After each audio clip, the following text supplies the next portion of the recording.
today in Rich in Relationship. We're going to talk about how to restore a sense of fun and play to your marriage and your life. When we're in survival mode, all we see is the next thing in front of us. But when we're savoring, when we're appreciating, when we're enjoying, the world opens up in front of us. The possibilities open up in front of us. Our best self comes out when we're at play. Our best self comes out when we're creating. Welcome to another episode of Rich in Relationship. I am your host, Rich Heller, and today we're going to talk about where did the play go? And a lot of you, I know, are feeling like, why isn't my marriage fun? It used to be fun when we first met, when we were dating, we had fun. We were playful together. We spent all of our time focusing on each other. And now we spend all of our time making money, paying the bills, getting the kids to school. And God, maybe I get to watch some football, or maybe I get to hang out with my friends or something every now and then. But it is not having a lot of fun together. Well, a marriage where you're not having fun together is a marriage that feels stale, a marriage that is all about checking the boxes. And in the last episode of Rich in Relationship, we talked about rediscovering your strengths and your superpower. The word superpower is almost obnoxious, right? But I want you to get that there is something that we are all uniquely made for. Each of us as individuals, we are a unique blend of genes, family, culture, all of those things blended together, our experiences, bad and good, shape us into something that we're perfect for. I am perfect for helping partners have prosperous relationships, to move from frustration, staleness to prosperity and joy. I'm perfect at it because I've had the whole experience myself. I've grown up in the whole experience myself. I know the difference. I have the training. I have the education. And I have years of experience working with people in this way. And something I know I'm really good at, right? I know I'm really good at it. You have something like that also. We all do. And if you haven't discovered it yet, don't lose heart, because it took me 50 plus years to begin to move towards what I'm really good at. You may be 20-something, 30-something as you listen to this. You need to get on this journey now. Don't wait till you're older. Before you get there, you can have a sense of joy, fun, and playfulness at any time in life. You just need to be pointed towards it. Hey, when you're driving a car, if you look off to the side, the car goes off to the side. Keep your eyes on, I want to have a life that is personally fulfilling, playful, fun, safe, contagiously vulnerable and intimate with my partner, and you will get there. A listener asks, we used to laugh together. We used to be spontaneous. We used to have fun. Now everything feels so serious. Work, kids, schedule. I miss us.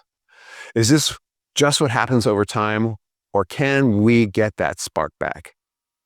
And I'm here to tell you, my listener who wrote this question, sweet Juliet, that I've been through this. My wife has been through this. Many of the clients of Rich in Relationship have been through this.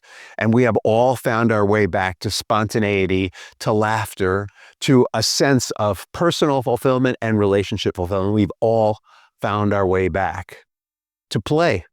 It is painful, though effective, when our relationship simply becomes functional.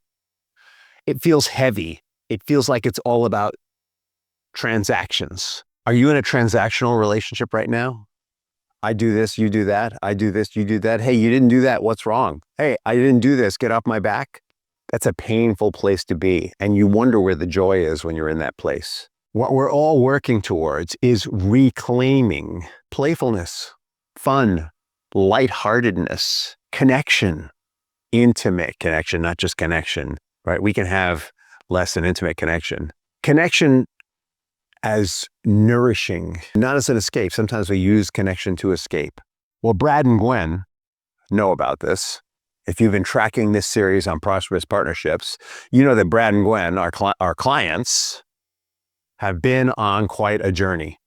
Months into restructuring their partnership, Brad and Gwen were stable. Their roles were clearer. Fights were rare. They had systems they were running. They were starting to rediscover their strengths, but things still felt flat. They were efficient. They were respectful. They were functional, but not fun. They were becoming personally energized by leaning into their own strengths, right? They'd done some of the work with us on finding their strengths, on finding their superpower, so to speak. But it wasn't feeding into the relationship. They were still like, I don't know. I don't know if this is going to work.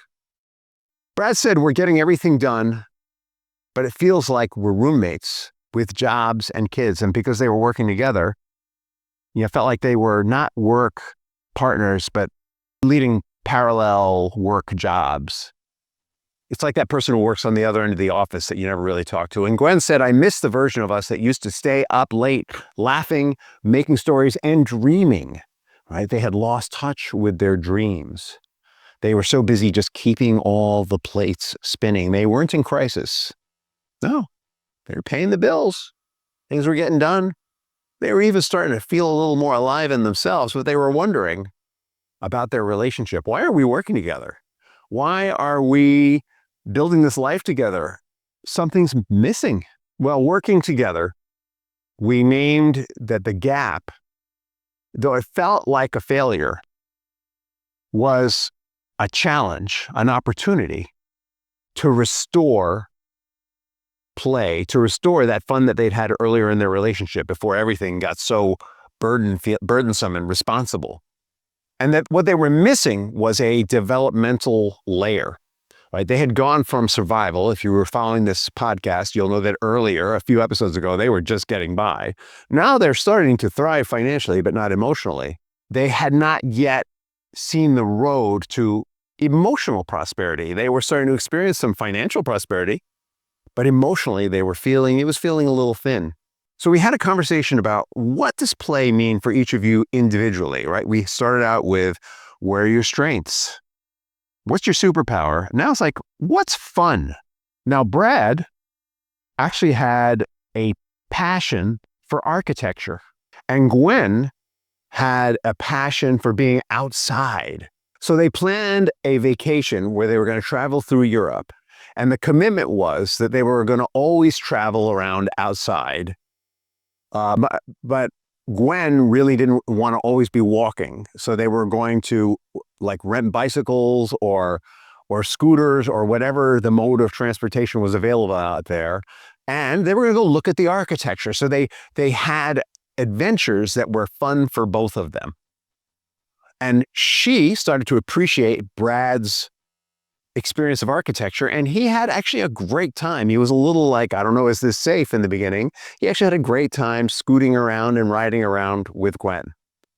They found ways to take their individual joys and blend them together. Now, that doesn't mean that Brad didn't still do the things he loved to do on his own, and she didn't still do the things that she loved to do on their own, but they learned how to have fun together by being creative, right? And we need to get that when we start to pay the bills and things start to feel less survival, there's a lot more room for creativity, for play, and for joy. They moved from obligation to building energy together. What's going to make us feel good? They actually built playtime into their week. Every Saturday morning, one of them planned a 1-hour, no utility, no boxes to check except the box of let's play together experience. Just fun. And sometimes they did what was fun for Gwen, sometimes they did what was fun for Brad, and sometimes they found a way to meld it together. Imagine what that would be like, right? To not just to have fun, play alone and play together. Now, there's some things that Brad did that Gwen just didn't love, and there's some things that Gwen did that Brad didn't love. We're going to talk about that more in the next episode. The result wasn't just that they were having more fun. It was a revival of their relationship. It was not that they went back to when they were in love, but they started to remember why they fell in love.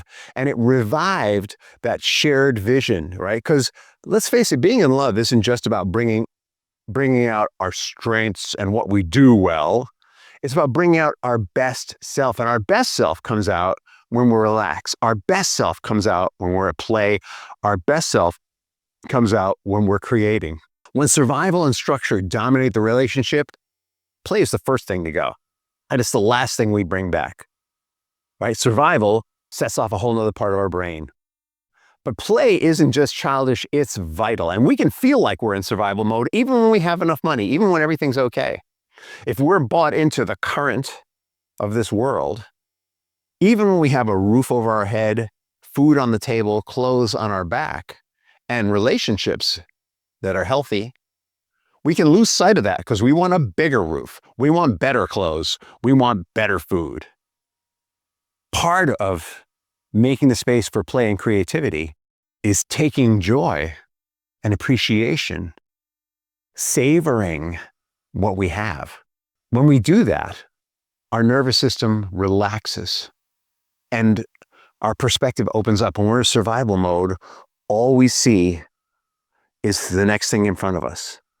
But when we're savoring, when we're appreciating, when we're enjoying, the world opens up in front of us. The possibilities open up in front of us. Creativity, vulnerability, and intimacy open up new possibilities. For Brad and Gwen, new possibilities at home, new possibilities at work. Because remember, they had a business together.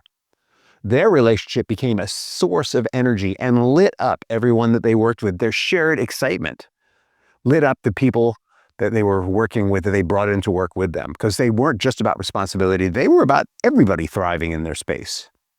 When couples stop playing, they stop experimenting. When they stop experimenting, they stop evolving. Without play, love stagnates. Brad and Gwen designed for spontaneity within safety. They had space in their lives, in their schedule, in their system, not just for rest, but for re-enchantment, right? Because through discovering what each of them got excited about, through discovering what made them light up, through having that joy of seeing their partner lit, they became re-enchanted.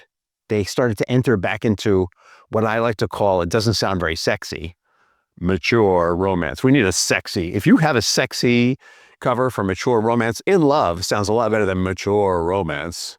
But mature romance, the reason why I say mature is when we're in love, we're very young and naive often. It's a fun space because we don't see the negatives. Mature romance sees the potential of missteps. And so what makes it mature is we choose to step into the romance, and when our stuff comes up, we work through it for our own sake and for the sake of the romance. And that's what Brad and Gwen were learning to do.